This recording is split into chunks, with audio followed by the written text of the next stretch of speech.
প্ৰতিষ্ঠা দিৱসত কি ক'ব? আজি গোপাল গোসাঁই মাৰলী থানৰ প্ৰাণ প্ৰতিষ্ঠা দিৱস 40তম প্ৰাণ প্ৰতিষ্ঠা আজি হাজাৰ হাজাৰ লোকে সমাগম হৈছে। ভক্তপ্ৰাণ ৰাইজৰ প্ৰয়োগ হৈছে। গোপালৰ সকলোৱে প্ৰাৰ্থনা জনাই প্ৰতি বছৰে 26 জানুৱাৰী তাৰিখে, যদিও আমি 26 জানুৱাৰী সাংবিধানিক দিৱস বা লগতে গণতন্ত্ৰ দিৱস হিচাপে পালন কৰোঁ।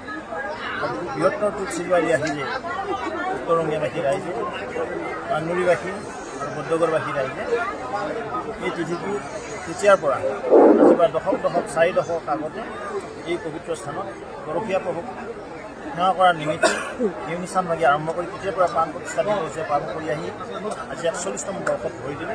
এই চেগতে যিসকল মহান দাতা এই কষ্ট বাদান্তৰ ফলত নিয়ম-নিষ্ঠান ভাগি আজি এনেকুৱা লোকাৰণ্য হৈছে, সেই মহান দাতাসকলক মই ধন্যবাদ জনাইছোঁ। প্ৰভু গোপালৰ ওচৰত প্ৰাৰ্থনা জনাইছোঁ সকলোৰে মংগল সেই সন্তোষে থাকক। এখন সুন্দৰ সমাজত আমি থাকিলে সক্ষম হ'ম।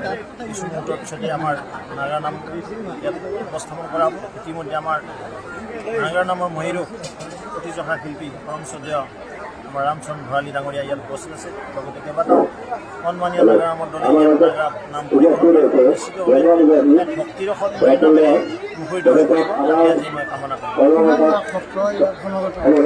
হোৱা নাই, প্ৰায় 50-60 হাজাৰ মানুহৰ ৰাইজ একেলগে ইয়াত গোট খাই আহি আছে, গৈ আছে। আমি ভাবিছোঁ লক্ষাধিক ভক্ত অতিক্ৰম কৰিবলৈ